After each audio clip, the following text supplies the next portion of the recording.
Shouldn't the rich be willing to pay higher taxes? Let's discuss. Welcome to Sharpening Arrows, where we train teens to think biblically about life and politics. I'm your host, Victor Jakes. Now, if you want to watch, we are on YouTube, youtube.com/@sharpeningarrows. I do believe last week that one of my children appeared in the background of the show. So if you watch, you may see them. You just never know. Well, at the end of last week, something sad happened.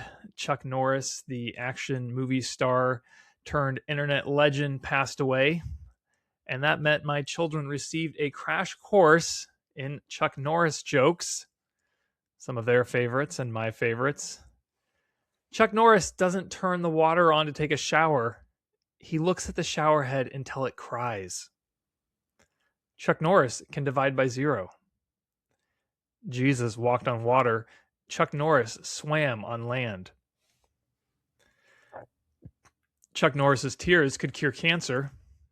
Too bad he never cried. Now, jokes aside, the best news is that Chuck Norris is in heaven because he accepted Jesus Christ as a savior. Listen to this from Christianity Today. My career started building, Norris revealed in 2008, as the commencement speaker for Liberty University. And unfortunately, I got sucked into the entertainment world of Hollywood, and I wound up drifting from my faith. I'd been in films, and I had fame and fortune, but I was very unhappy, and I couldn't figure out why. For years, Norris forged his way into the homes and hearts of audiences, seeking a certain kind of hero, using sheer brawn and ambition to make martial arts American and reinstate the simplicity of good versus evil. But, quote, the harder I worked, end quote, he explained, quote, the more famous I got, the bigger the hole in my heart became, end quote. Eventually, his, at some point, second wife, Gina O'Kelly, rekindled old flames of faith by reading the Bible aloud to him.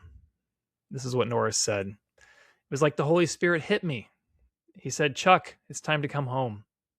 I was hot for the Lord, and I still am to this day.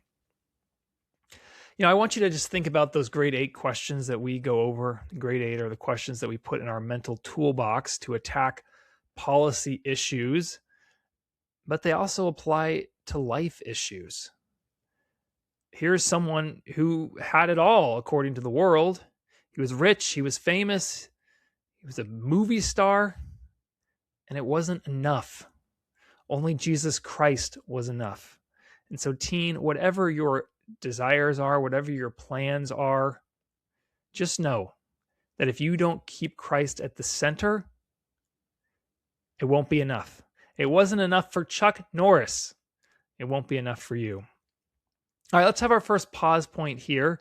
This is a unique part of this podcast. Is I actually encourage you parents to pause the podcast and stop and talk about this with your teen or preteen. And this one's for you, parents. I'm putting you on the spot. Is there something you've chased and prioritized over Christ? How did that turn out? As I mentioned, this is a bit of a unique podcast. I encourage parents and teenagers to listen together. We are going to talk openly about the best ideas of the other side. So the best ideas from the secular world, from the leftist world. And as Christian conservatives, we don't need to be afraid of those ideas. We know that those destructive messages have permeated our culture. We must walk alongside our kids and help them think. We need to equip our children to respond to these arguments, not ignore them. This is how we sharpen our arrows. And teens, here's what's in it for you. If you've ever wanted to debate like Charlie Kirk or ask questions like Ali Beth Stuckey, you must understand your opponent's arguments. And today is one that you're going to hear a lot about. Taxing the rich. This is from thedailyeconomy.org. Hours after the Washington State House passed SB 6346 last week, which is a 9.9% income tax on earnings above $1 million, coffee king Howard Schultz announced on LinkedIn that he and his wife Sherry were moving to Miami. Miami, Florida has no income tax. Schultz is 72. He bought Starbucks in 1987 and built it from a handful of Seattle coffee shops into one of the most recognized brands on earth. He's a lifelong liberal. He even considered running for president as an independent. And he's fleeing a blue state. He's not the only one. This is from Newsweek. Billionaire Travis Kalanick, the founder and former CEO of Uber, said he moved to Austin, Texas last year. And the timing is important because it avoids the proposed California wealth tax. This is the LA Times. It talked about how tech billionaires, including Mark Zuckerberg, Facebook founder, Larry Page, and Sergey Brin, are rapidly buying up properties in Florida to avoid California's proposed 5% wealth tax on billionaires. Okay, so you can kind of see the lay of the land. There are these efforts in these blue states to tax the rich, to tax the billionaires. And in response, those billionaires are packing up and leaving. So as we always do, we're going to start with arguments for the wrong side. Although I'm going to try something a little different. I'm going to take the arguments one at a time. So we're going to start with argument number 1 for the wrong side, and then we'll respond to it and go to argument number 2. All right. Well, these billionaires are being selfish. Look at what's happening in Washington State. A less than 10% income tax on earnings above $1 million? That's not going to change Schultz's way of life. He wouldn't even notice it unless he read through the fine print on his accounting statements. Look at California. Billionaires can afford a 5% tax on their assets. They're billionaires.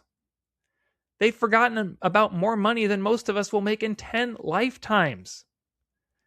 Seeking to avoid taxes like these is simply selfish. They should be looking to spread the wealth. All right, let's have a pause point. What emotion is this argument appealing to? All right, we'll get to that, but I wanted to look at the appeal of this argument and what's appealing about it. Well, part of it is true. If you take 5% of a billionaire's wealth, he will still be a billionaire. Now, things get a little dicier for millionaires because they are paying federal income tax, Social Security, Medicaid taxes on some of their earnings. You can get into situations where the tax rate is approaching 50%, the marginal tax rate. So that means for every $2 that someone earns, the government is taking $1. That's pretty steep. But these arguments are appealing to envy. And let's be honest, that's a major temptation. Well, we've talked about the Great Eight. We'll list them in a second. But question 8 of the Great Eight is, what does the Bible say? One of the 10 Commandments is, thou shalt not covet. Why did God put that in the 10 Commandments? Because we're tempted to do it. Have you ever noticed that about the 10 Commandments?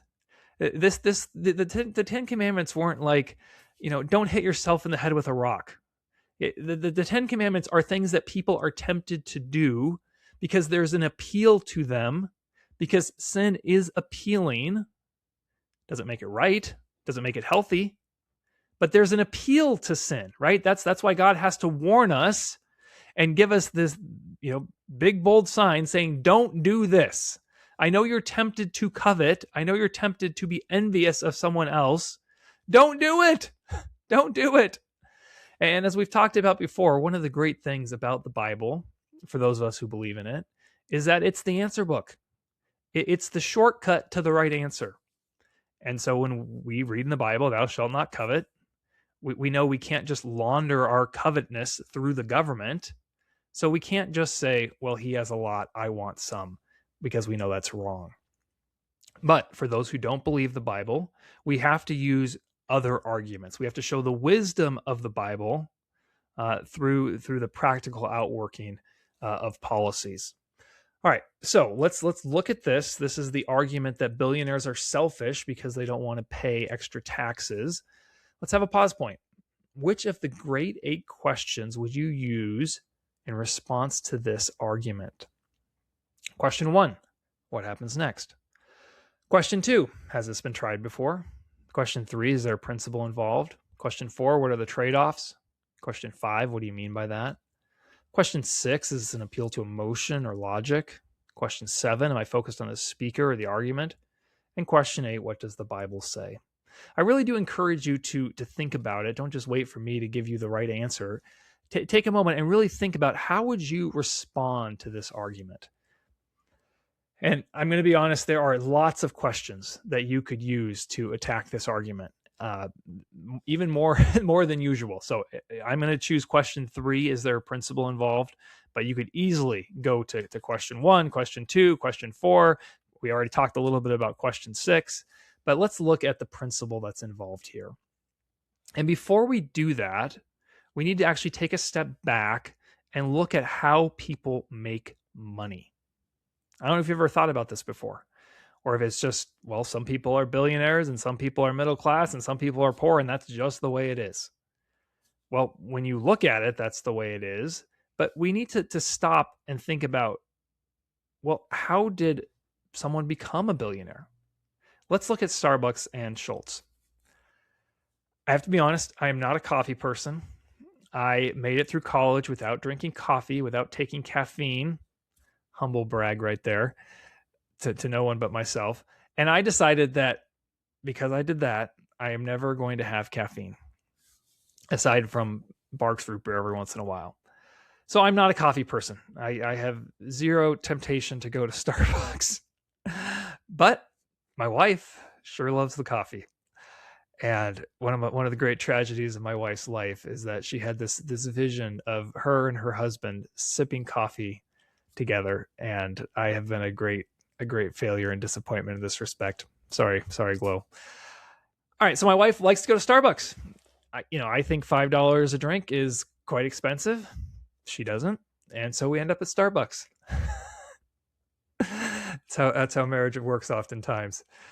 And now Starbucks values the $5 that we give them more than the coffee, and my wife values the coffee more than the $5. All right, let's have a pause point. Who wins that transaction?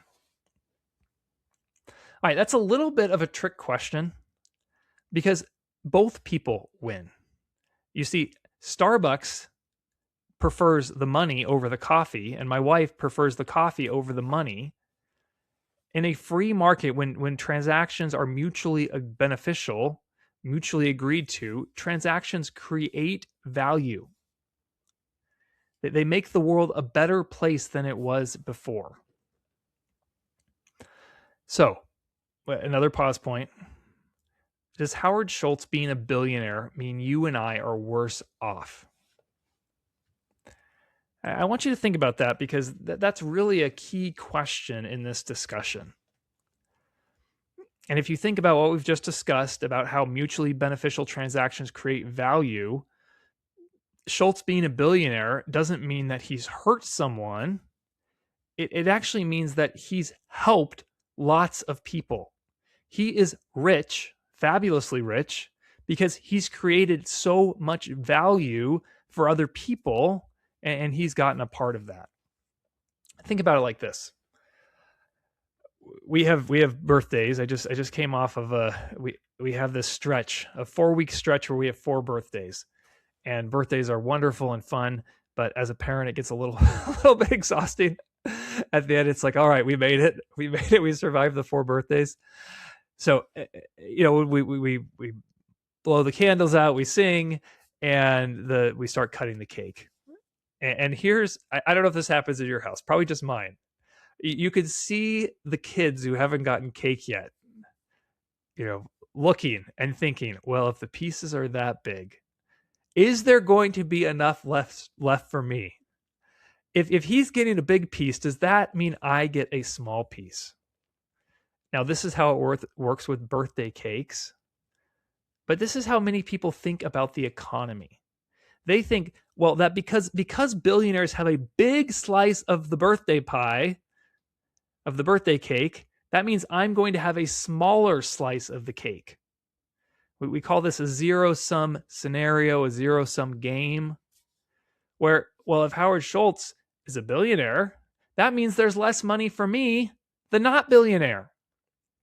But the free market, like we just talked about, isn't like that. Because we are creating value, because those transactions are creating value, it's like every time you give away a piece of cake, the cake grows bigger. And so instead of there being a zero-sum game, the game actually just keeps increasing. The cake just keeps growing bigger and bigger and bigger. Now, that would be a wonderful cake to have at your birthday party. I don't have a cake like that. But if you look and you see what's happening in the economy, that's a good representation of it. So you don't have to be worried about Howard Schultz being a billionaire. You don't have to be worried about Elon Musk one day being a trillionaire, because what they're doing is they're making the world better off. They're creating value. They're expanding the birthday cake. And so there's not less for you. There's actually more. All right. Wow, that's a long way of talking about the principle involved here, which is property rights. What you own is yours. What Howard Schultz owns is his. What Elon Musk owns is his. What you've earned is yours. Yes, we all need to pay taxes. Anarchy isn't going to cut it. But wealthy people aren't a piggy bank. They should pay their share, absolutely. And they already do. This is from the Tax Foundation looking at tax returns from 2022. The top 1% of federal income tax earners paid an average tax rate of 26%. So one in $4. If you go to the bottom 50%, they paid an average tax rate of less than 4%. So not only is the top 1% paying more in physical dollars, they're paying about 7 times more in rate than people in the bottom 50%. So top 1% of earners had around 22% of income, and they paid around 40% of taxes. Now you could go down further. You could look at the top 10%. Top 10% of earners earned about 50% of the income. They paid about 72% of the taxes. So this idea that, we just need the rich to pay their fair share, newsflash, they're paying way more than their fair share already. So that this is really the principle, is that just because you have lots of property doesn't mean you lose your property rights. Just because you have something doesn't mean someone else should take it from you. Now, we recognize this principle in lots of different areas.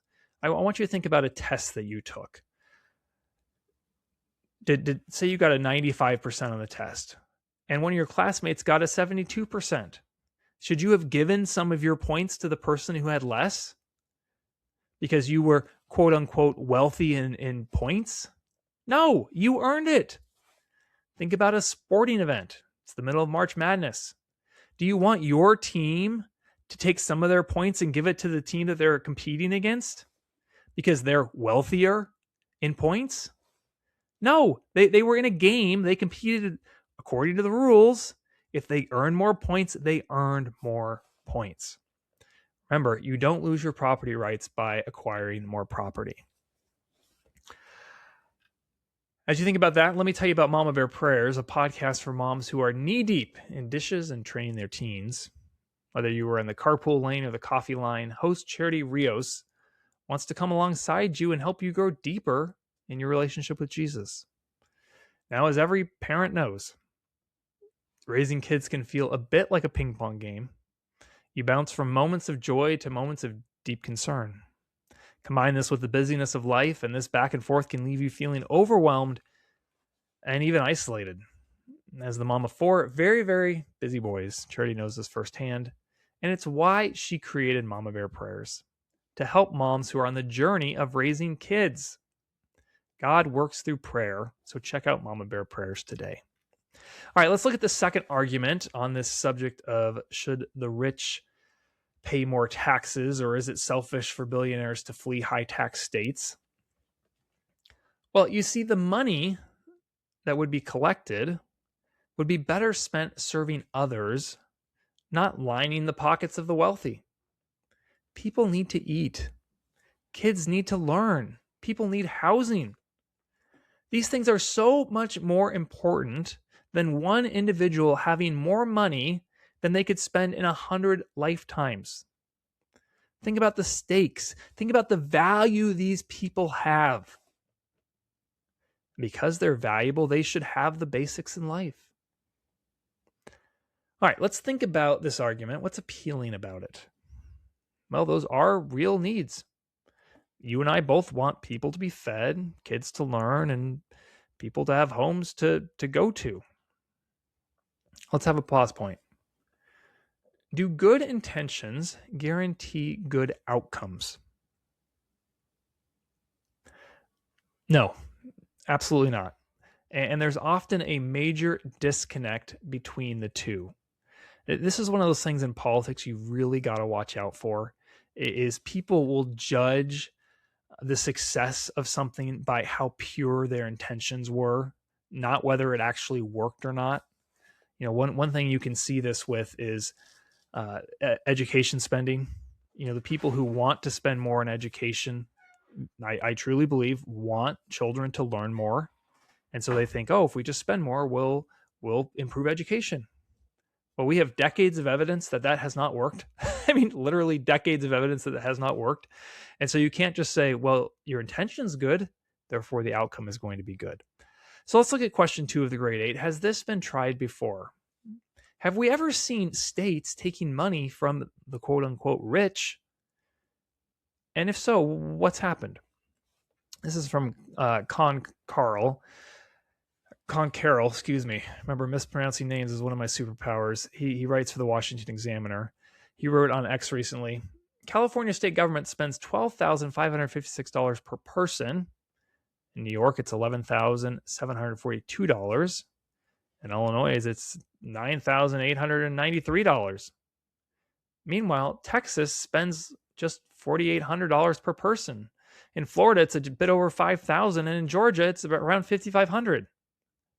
Yet people are leaving blue states like California, New York, and Illinois, and going to red states like Texas, Florida, and Georgia. So do we see this? Even though these blue states are spending about twice as much more as these red states, people are voting with their feet and going to the red states where the government spending is less. And these aren't just the billionaires. There's not enough of them to drive major shifts in population. But I want you to understand how dramatic these shifts in population are. This is from the Daily Wire earlier this year. It was looking at the U.S. Census Bureau's projections on how state populations will change in 2030. So every 10 years, the U.S. does a census, and states that gain more population get more seats in the House of Representatives, and states with either slower growth or that have lost population, they receive fewer seats in the House of Representatives. All right, this is from the Daily Wire. The growth has been concentrated in a handful of fast expanding states. Texas led the nation, adding almost 400,000 residents, a 1.2% increase according to the estimates. That's in 1 year, a 1.2% increase. Florida and North Carolina followed with significant gains. Overall, 9 states gained more than 60,000 residents, including Georgia, South Carolina, and Arizona. Domestic migration is the primary driver of these shifts.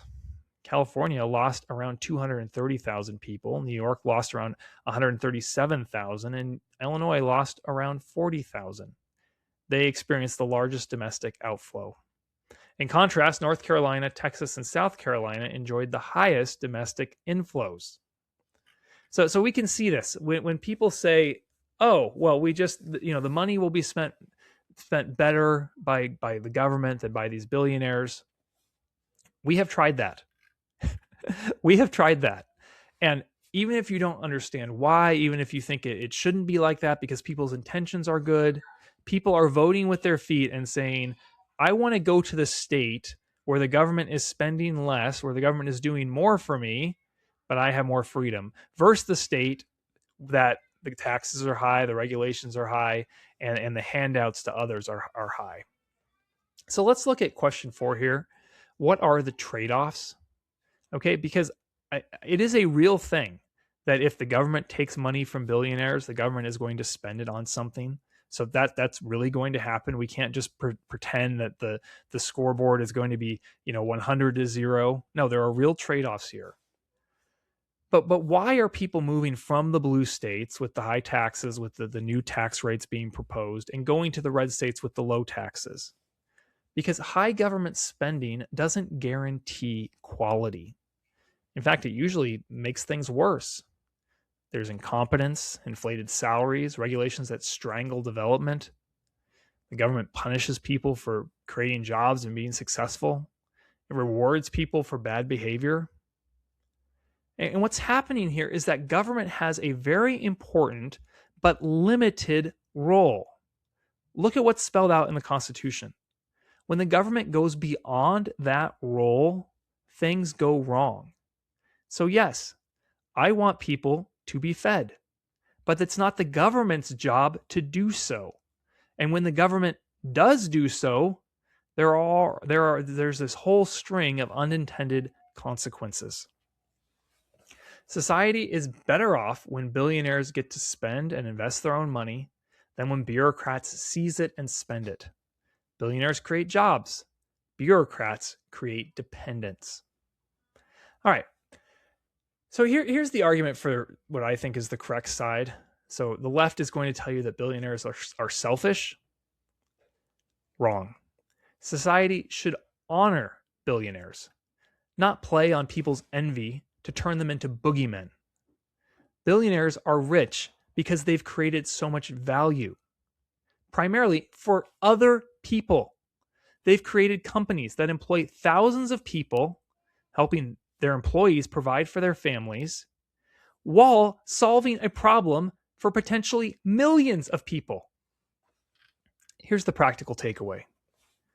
You will be financially successful if you find a problem and solve it. The free market rewards your service to other people. Those chores your parents are having you do, they aren't just a family requirement. They're training you in a mindset that could make you millions. Finally, this should make you praise God. Think about the world that He has created. The best way to become fabulously wealthy isn't to steal, isn't to destroy, isn't to cheat, isn't to game the system. It's to take responsibility for yourself, serve other people, and earn their business. The best way to grow your bank account is to meet the needs of others. If God has called you into business, don't feel like you're a less than Christian. Go out and work for God's glory in the incredible system that He created. If you enjoyed this podcast, please subscribe on YouTube, leave us a 5-star review, and share it with a friend. Be courageous like Charlie, stay sharp, and give God the glory. I'll see you next time.